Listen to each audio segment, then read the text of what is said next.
জেটেপ আয়োজনে জাতীয় বিপ্লব ও সংহতি দিবস উপলক্ষে সমাবেশ অনুষ্ঠিত হয়েছে। বুধবার 6 নভেম্বর বিকাল 4টা চট্টগ্রাম জেলা বিএনপি কার্যালয় নসিমন ভবনে এই সমাবেশ অনুষ্ঠিত হয়।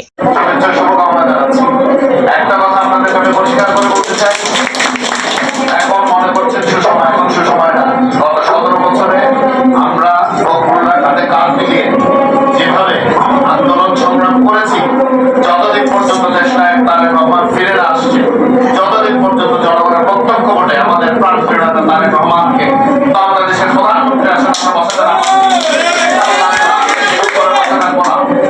এতে মিরসরাই উপজেলা 7 নং কাটাছড়া বিএনপির যুগ্ম আহ্বায়ক নূর নবীর সঞ্চালনায় চট্টগ্রাম জেলা জেটেবের সভাপতি ইঞ্জিনিয়ার মোহাম্মদ সোহেলের সভাপতিত্বে প্রধান অতিথি ছিলেন চট্টগ্রাম জেলা বিএনপির সহ সাংগঠনিক সম্পাদক ব্যারিস্টার মীর মোহাম্মদ হেলাল উদ্দিন। বিশেষ অতিথি জেটেব কেন্দ্রীয় কমিটির আহ্বায়ক ইঞ্জিনিয়ার ফখরুল আলম, চট্টগ্রাম জেলা জেটেবের সাধারণ সম্পাদক আলতাফ হোসেন, মিরসরাই উপজেলা 10 নং ইউনিয়ন বিএনপির আহ্বায়ক মাস্টার আলাউদ্দিন, 7 নং কাটাছড়া ইউনিয়ন বিএনপির সদস্য সালেহ আহমদ ফটিক, 8 নং দুর্গাপুর ইউনিয়ন বিএনপি নেতা আবুল বশর, আবুল কাশেম সহ বিভিন্ন ইউনিটের নেতৃবৃন্দরা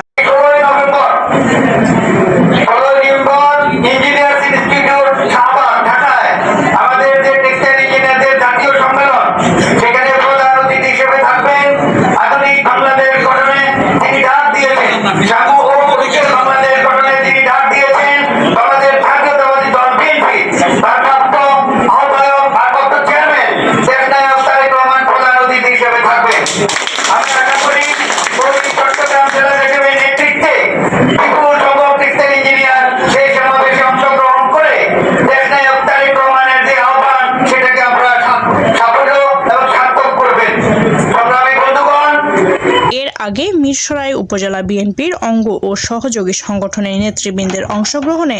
মিরসরাই সদরে র্যালি অনুষ্ঠিত হয়।